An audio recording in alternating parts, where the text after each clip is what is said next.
Ya, Mahkamah Konstitusi mengabulkan permohonan uji material Undang-Undang Pilkada yang diajukan oleh Partai Buruh dan Partai Gelora. Berdasarkan putusan MK, syarat pengusulan paslon pilkada oleh partai politik atau gabungan partai politik tidak lagi menggunakan ketentuan ambang batas kursi DPRD 20% atau suara sah 25%. Apa implikasi dari putusan ini? Kita akan mengulasnya bersama dengan Dewan Pembina Perludem atau pengamat pemilu juga, Titi Anggraini, serta pakar hukum tata negara, Bivitri Susanti. Mbak Titi, Mbak Bivitri, selamat sore, salam sehat. Selamat sore Mas Indra, Mbak Bivitri.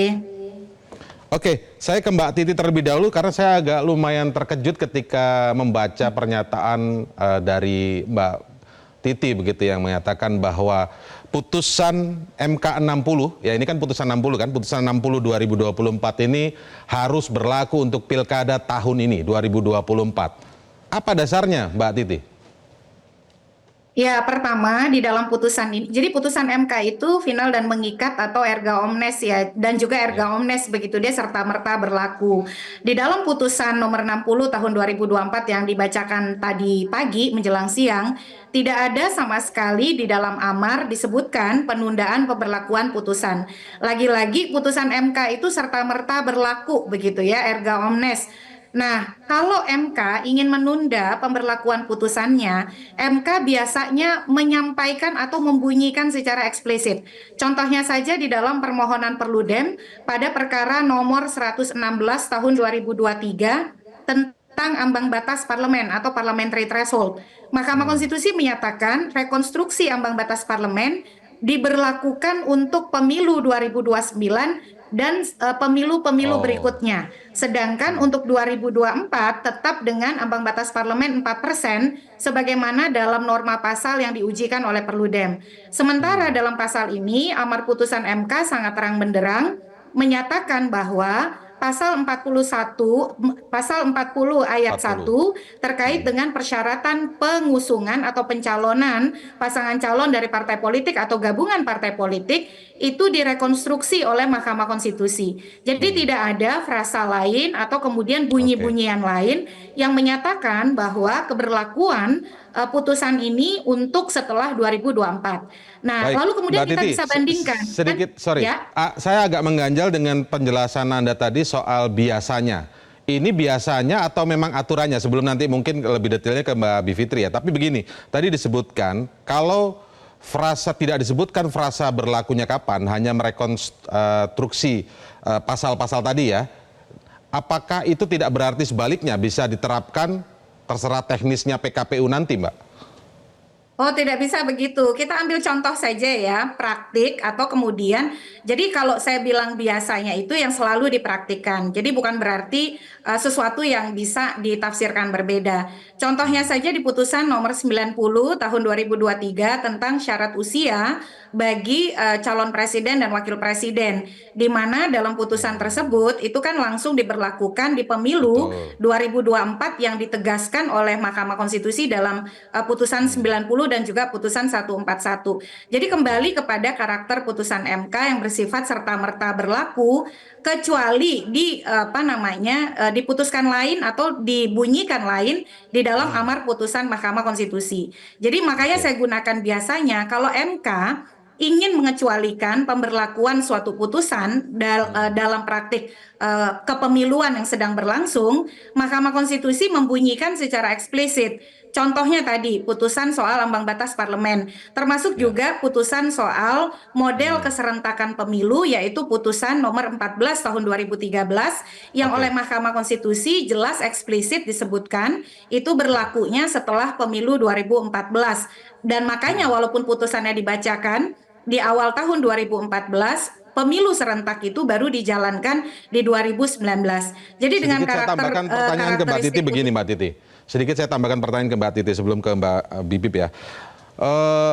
Bicara tadi disinggung soal putusan 90 yang tentang Pilpres lalu ya, putusan 90 2023 ya.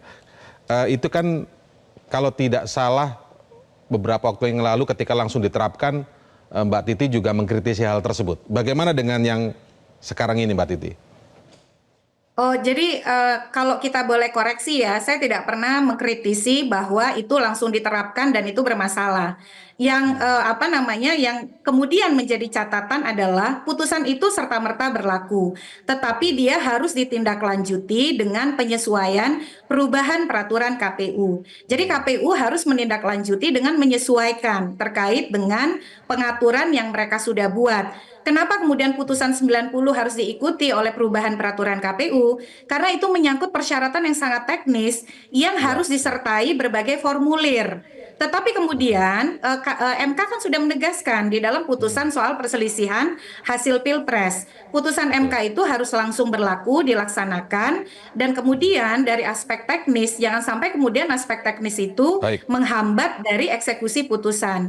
Ya, Jadi oke. bukan dalam kemudian jangan dibenturkan ya, Ya, yang ya. kemudian kita soroti dari praktik putusan 90, KPU itu tidak serta-merta melakukan penyesuaian teknis, tetapi melainkan misalnya dengan mengeluarkan surat edaran Baik. kepada partai untuk memedomani putusan Mahkamah Konstitusi. Padahal Baik. dari sisi waktu, KPU sangat punya cukup waktu untuk melakukan penyesuaian teknis terkait dengan putusan Mahkamah Konstitusi yang mereka perlu atur lebih lanjut di dalam peraturan Poinnya ada di KPU. KPU yang harus segera menyesuaikan di PKPU-nya, begitu ya. Jadi dulu pun putusan 90 itu memang bisa langsung berlaku, tapi memang KPU-nya saat itu yang kemudian dikritisi oleh Mbak Titi. Oke, saya sekarang lebih teknis ke Mbak Bivitri. Kenapa saya bertanya teknis? Karena begini Mbak Bivitri, dari pasal 40 itu yang soal persentase kursi maupun persentase suara sah, itu kan kemudian bisa berubah seperti menyesuaikan pasal 41, yaitu syarat untuk calon independen atau calon perseorangan ya, Mbak Bivitri. Ini bagaimana dasarnya kemudian secara teknis memang bisa diberlakukan seperti itu, Mbak Bivitri? Jadi kalau kita Menurut baca kajian Anda ya, pertimbangan menurut analisis Anda. Ya. ya.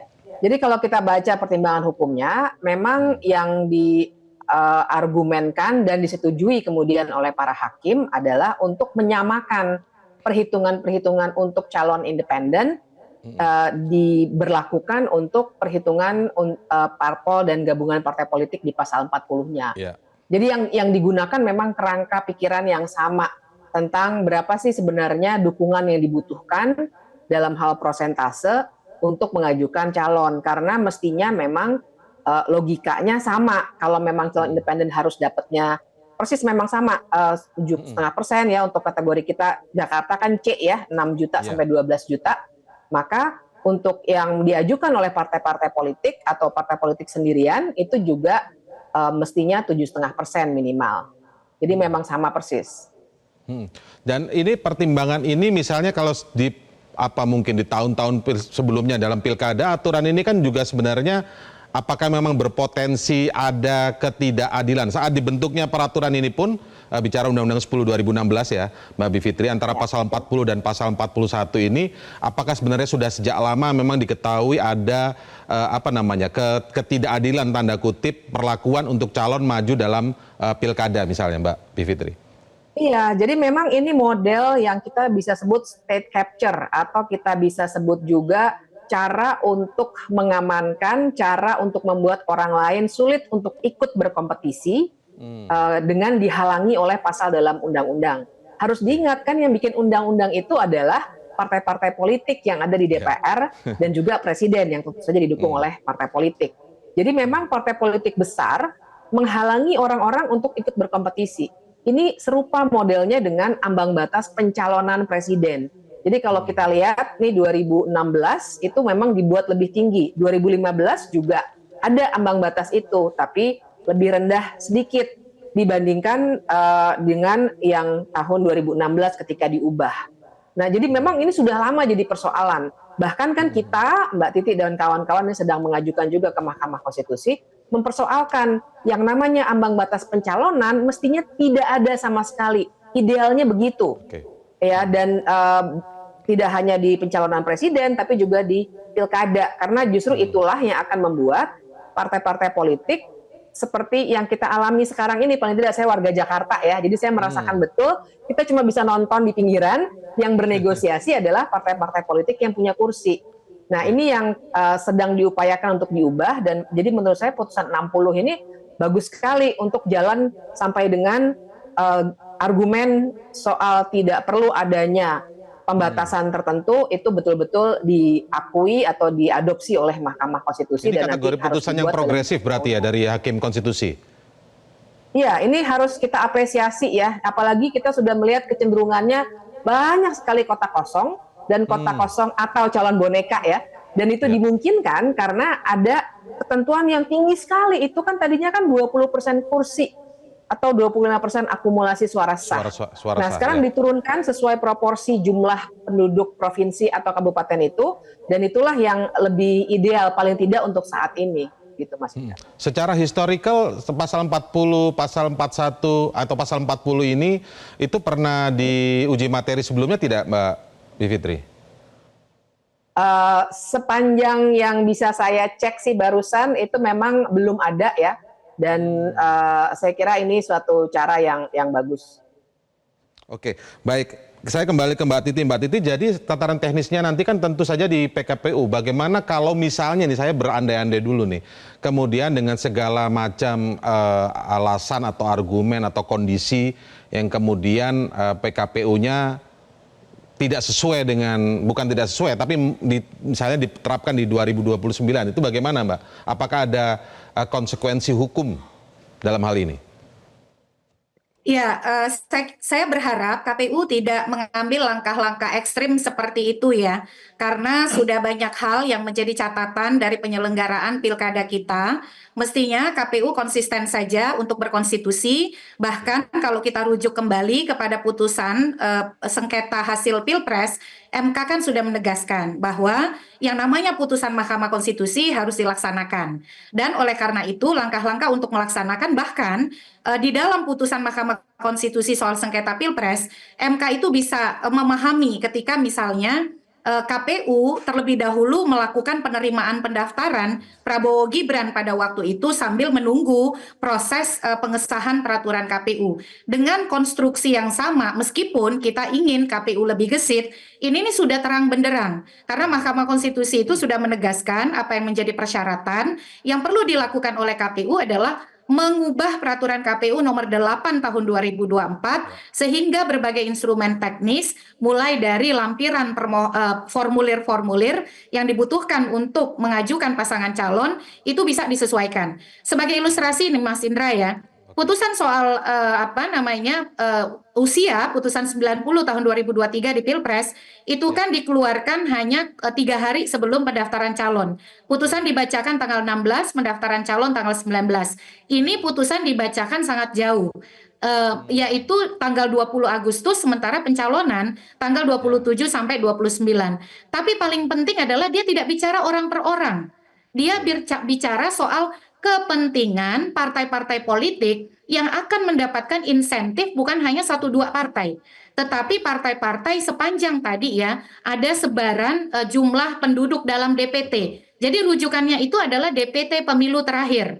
Kalau DPT pemilu terakhirnya sesuai dengan klasifikasi jumlah, maka persyaratan perolehan suara itu adalah perolehan suara sah dari pemilu DPRD yang terakhir, artinya pemilu DPRD 14 Februari 2024. Jadi saya sih di tengah misalnya proses berbenah diri KPU ini tidak membutuhkan tafsir-tafsir yang terlalu rumit karena sudah terang benderang KPU sudah terbiasa menindaklanjuti berbagai putusan Mahkamah Konstitusi terkait dengan proses penyelenggaraan pemilu dan pilkada. Dan saya ingin tadi menambahkan kenapa ini untuk 2024 Mas Indra, karena di dalam dissenting opinion yang disampaikan oleh Profesor Guntur Hamzah, kalau Profesor Guntur Hamzah justru ingin meminta ini tidak dilaksanakan di 2024. Karena kenapa dia bilang? Karena dia mengutip Purcell Principle ya di dalam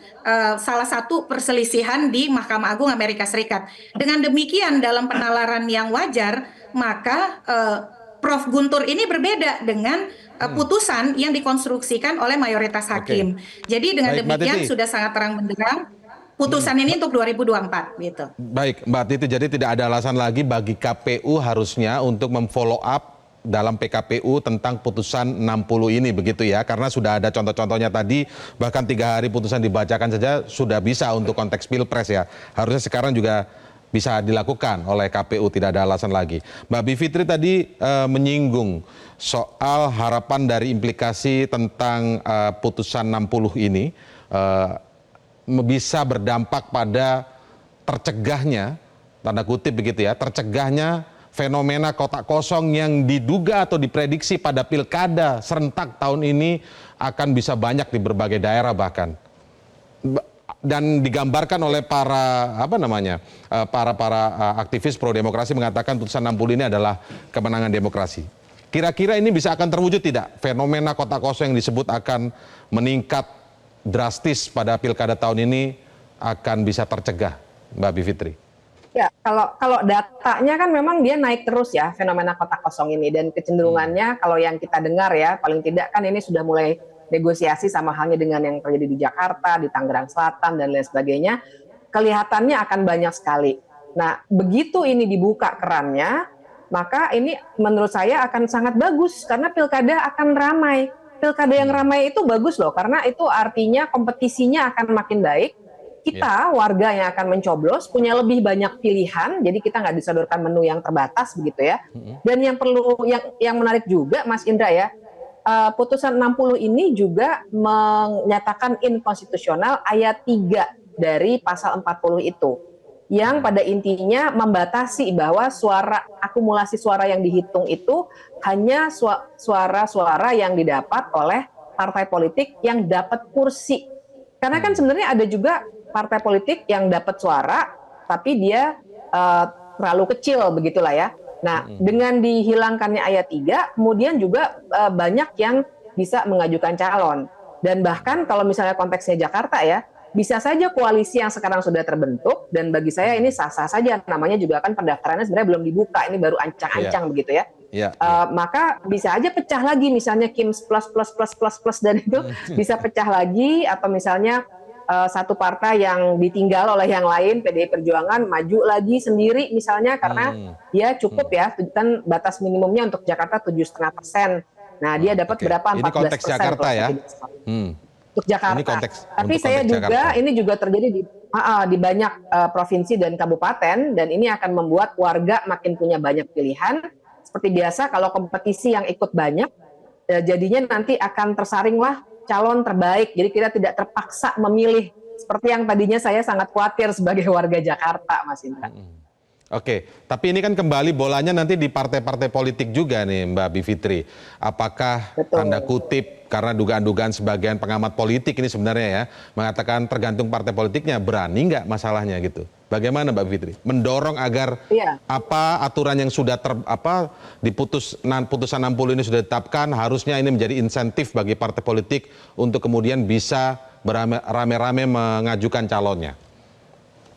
Ya, betul bahwa sampai sekarang tetap masih tergantung pada partai politik karena yang calon independen juga pendaftarannya sudah ditutup, bahkan sudah diumumkan ya siapa yang sudah memenuhi syarat gitu. Nah, jadi saya kira yang penting kerangka hukumnya dibongkar dulu. Nah, jadi tinggal ditindaklanjuti oleh kelompok-kelompok pro demokrasi, oleh media yang tentu pro pada pemilihan umum yang lebih baik, pemilihan pilkada yang lebih baik. Kita dorong, yang penting ruangnya sudah terbuka, dan saya kira masih ada kesempatan karena waktunya juga cukup, dan kita yang justru harus meramaikan diskusi ini supaya kedepannya pilkada kita lebih baik. Oke, Mbak Bivitri terima kasih atas waktunya di Metro hari ini. Saya akan lanjut lagi nanti sama Mbak Titi ya di segmen selanjutnya. Kita akan berbicara juga bagaimana kelanjutan dari putusan 60 ini, dan sebenarnya ada juga soal putusan 70 tentang usia. Kita akan simak ya dan ulas Mbak Titi di segmen selanjutnya. Tetaplah bersama kami pemirsa di Metro hari ini. Terima kasih Anda masih bersama kami di Metro hari ini, dan kita masih memperbincangkan tentang putusan MK terbaru ya. Ada putusan 60 2024 di mana partai politik tidak perlu lagi memenuhi syarat tentang persentase suara sah ataupun persentase kursi di DPRD untuk mencalonkan kandidatnya di pilkada. Nah, saya kembali ke Mbak Titi Anggra ini yang masih bersama kami. Mbak Titi, ini kan pertanyaan begini nih. Ada harapan bahwa dampak dari putusan 60 2024 ini dapat mencegah dugaan-dugaan adanya kotak kosong di berbagai daerah karena ada kekuatan politik yang menyatukan dan besar gitu sehingga tidak ada lagi calon lain yang berani maju, atau mungkin juga dugaan-dugaan publik seperti yang banyak diperbincangkan di berbagai forum bahkan juga di media sosial tentang adanya calon boneka lah, kurang lebih seperti itu biar tidak melawan kota kosong. Kita bicara ini di berbagai daerah tentu saja karena ini pilkada serentak. Sejauh apa menurut Anda kemungkinan ini bisa terwujud bahwa fenomena itu dapat tercegah oleh putusan 60 ini? Karena kan kita kembalinya tetap ke partai politik. Ya, Mas Indra, saya selalu bilang putusan 60 ini adalah soal dua kutub. Kutub jalur konstitusionalnya sudah dibuka oleh MK. Tapi ada kutub satu lagi, apakah dia akan realisasi atau tidak, bergantung sepenuhnya pada partai politik. Jadi apakah partai politik akan mengambil keleluasaan konstitusional yang diberikan oleh MK sebagai sesuatu yang sangat luar biasa ini, kabar gembira, putusan progresif harus kita apresiasi atau tidak begitu ya? Karena misalnya partai politik selalu berdalih ketika mereka tidak bisa mengusung calon, alasannya adalah kami tidak bisa sendiri, kursi kami kurang, suara kami kurang. Makanya kami tidak bisa egois. Kami harus memperhitungkan juga ruang untuk berkoalisi pencalonan dengan partai lain untuk memenuhi persyaratan kawin paksa tadi. Tapi kemudian sekarang MK memberikan ruang untuk betul-betul bisa mengusung sendiri kader terbaik partai atau kemudian mengusung calon yang memang dikehendaki oleh konstituen partai. Tapi kalau partai politik tidak mengambil ruang yang diberikan oleh MK, saluran konstitusional yang diberikan oleh MK ini, ya dia tidak akan bermakna apapun juga. Karena keleluasaan ini diberikan dan bisa dinikmati oleh partai politik, bukan oleh kita sebagai awam. Kita itu nanti menikmatinya kalau memang partai politik mengambil saluran yang sudah disediakan oleh Mahkamah Konstitusi. Jadi kalau boleh disederhanakan Mas Indra, ini adalah putusan MK ini selain berkah bagi kita sebagai pemilih untuk mendapatkan pluralisme dan keragaman pilihan politik, juga menjadi ujian integritas partai. Apakah betul selama ini klaim-klaim yang disebutkan tidak bisa mengusung sendiri sehingga harus bergabung membentuk koalisi yang obesitas, koalisi yang oversize begitu ya? Itu akan mereka ubah pernyataan itu, ataukah mereka akan berlanjut ya ternyata memang mereka inginnya membentuk koalisi yang obesitas tadi gitu, atau koalisi yang gemuk tadi. Jadi harapannya adalah kita semua tentu menginginkan partai kita betul-betul menyambut kutub konstitusional ini dengan kutub pencalonan yang juga memberikan keragaman dan variasi pilihan politik bagi warga. Termasuk tadi ya, calon perseorangan memang berat persyaratannya, makanya tidak banyak calon perseorangan yang bisa maju di pilkada, tetapi kemudian realitas atau kemudian potensi calon tunggal itu bisa kita eliminir karena lebih banyak hari ini partai politik yang bisa mengusung sendiri pasangan calonnya dengan persyaratan yang diturunkan, yaitu 6,5 sampai 10%. Kalau boleh diilustrasikan Mas Indra ya, sebelumnya kan persyaratan itu 25% suara sah partai politik di pemilu DPRD. Jadi kalau untuk Jakarta saja dengan ilustrasi 25% suara sah, kalau kita pecah dengan persyaratan dari MK yang baru, Jakarta itu menjadi 7,5%. 7,5% itu dari 25 itu bisa menghasilkan 3 pasangan calon. Kalau partai politik betul-betul menggunakan tiket MK ini misalnya sendiri-sendiri begitu ya. Dan setelah saya hitung untuk konfigurasi perolehan suara partai politik di DPRD Jakarta, itu ada 8 partai yang bisa sendirian mengusung pasangan calonnya tanpa perlu berkoalisi. Jadi 8 partai ini sendirian saja dia, jadi tidak perlu berkoalisi dengan partai manapun. Tetapi partai yang kurang suaranya dari 7,5%, kalaupun mereka mau berkoalisi dengan partai lain, misalnya Partai Demokrat itu sedikit lagi untuk bisa mencapai 7,5%. Kalau dia mengajak satu partai lain bergabung, dia juga bisa mengusung sendiri pasangan calonnya. Jadi luar biasa ini putusan MK. Angin segar, dan saya kira betul-betul harus segera dimanfaatkan partai politik sebenarnya. harapan demokrasi yang sangat luar biasa. Oke, Mbak Titi, saya penasaran kenapa contohnya Jakarta, Mbak Titi tadi. Mbak Titi memberikan contoh Jakarta. Ya, karena paling dekat Mas Indra, Jakarta. Saya bisa juga contohkan Banten ya, karena saya juga warga Banten. Oke, Dan Mbak kebetulan Titi, di sekarang Banten saya mau ini kan mau baru ajak satu sedikit. calon saja yang muncul Iya, namanya ya. Di iya. Banten Saya juga mau bisa ajak sedikit terjadi keluar dari demikian. teknis kepemiluannya, Mbak Titi. Eh, yang menguji materi atau mengajukan gugatan uji materi ini kan Partai Buruh, kemudian ada Partai Gelora. Tapi sampai detik ini saya mau wawancara Mbak Titi juga, sampai saya tunggu-tunggu terus. Saya belum mendengar respon tanda kutip bahagia atau gembira dikabulkannya putusannya ini, walaupun sebagian putusannya. Tapi saya melihat justru ada respon yang luar biasa dari PDI Perjuangan. Mbak Titi punya pendapat soal ini? Ya, wajar PDI Perjuangan gembira karena kan dengan perolehan suara mereka di DPRD Jakarta, kalau berdasarkan data yang beredar, PDIP itu memperoleh 14 sekian persen. Jadi 14 sekian persen artinya kalau dengan persyaratan Jakarta kan di atas 7,5% ya. Otomatis PDI yang sebagai sebelumnya menjadi lonely fighter begitu, sekarang sudah bisa betul-betul berperang sendirian nih atau kemudian mengusung calonnya sendirian.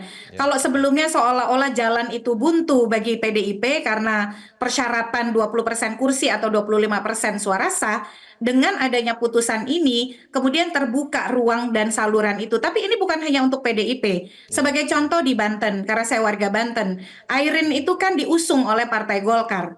Tapi kemudian belum ada tiket yang bisa memfasilitasi pencalonan Airin. Harusnya Tetapi bisa dengan begitu ya. putusan Mahkamah Konstitusi ini nomor 60 tahun 2024, Partai Golkar di Banten itu bisa mengusung sendiri kader terbaiknya yang bernama Airin untuk maju di Pilkada Banten. Kalau kemudian Golkar betul-betul tadi ya ingin mempertemukan kutub konstitusi dengan kutub politik praktis yaitu tiket pencalonan di pilkada. Jadi dan termasuk juga di Jawa Barat, Mas Indra. Jawa Barat itu kemudian persyaratannya kan menjadi 6,5%. Karena Jawa Barat jumlah DPT pemilu terakhirnya di atas 12 juta. Jadi dengan 6,5% dari perolehan suara pemilu DPRD terakhir, calon yang diusung oleh partai PKS bisa mengusung sendiri di Jawa Barat. Lalu partai-partai lain juga bisa, PDIP juga bisa mengusung sendiri, Gerindra juga bisa mengusung sendiri di Jawa Barat. Ya. Jadi ini betul-betul putusan MK buat semua.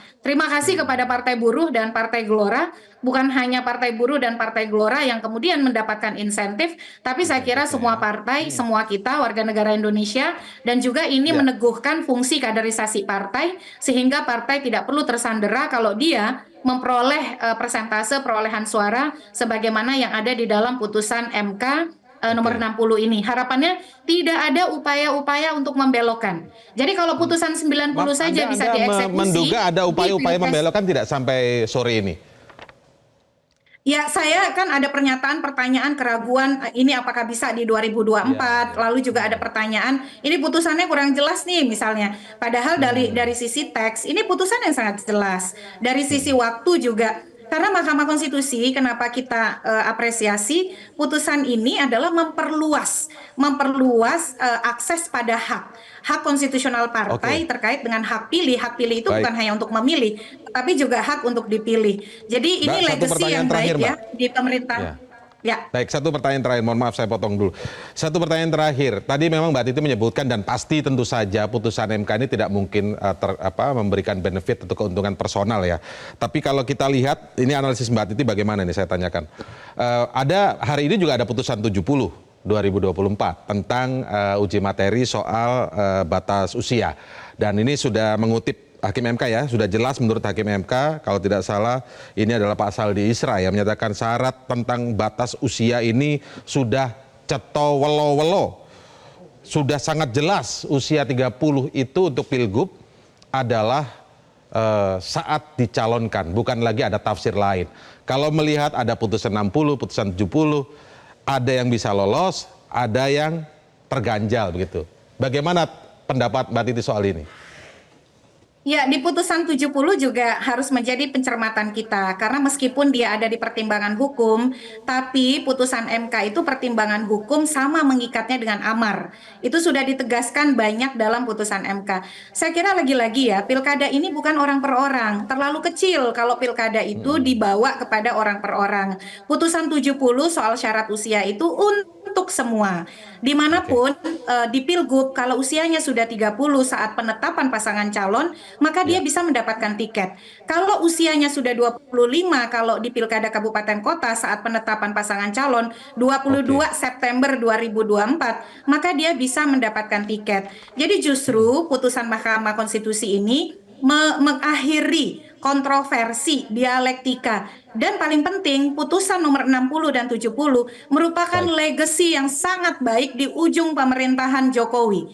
Jadi saya kira mestinya semua dari kita mendukung putusan ini, baik pemerintah ataupun partai politik yang tergabung dalam Kim Plus, karena ini seolah menjadi oase di tengah kegamangan publik soal kualitas demokrasi, apalagi pasca pemilu 2024. Jadi bagi saya sih mestinya Presiden Jokowi, pemerintah, eksekutif, siapapun itu menjadi garda terdepan untuk menegakkan putusan 60 dan putusan 70.